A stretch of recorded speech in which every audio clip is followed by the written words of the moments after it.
Hello, everyone. In the quiz, What is this? You listen to questions about popular dishes in Japan and guess the names of the dishes. Today I will be asking two questions. What is this? Question 1. What popular Japanese dish consists of Chinese-style wheat noodles served in a flavorful broth, often garnished with various toppings like sliced pork, green onions, and seaweed? Please tell me your answer. Thank you. The answer to this quiz is ramen. Did you get it right? Okay. Here's the next quiz. Question 2.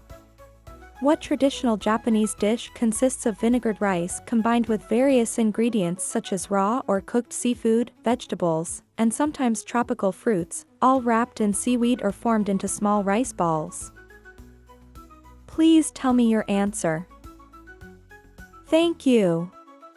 The answer to this quiz is sushi. Did you get it right? That's all for today. See you next time.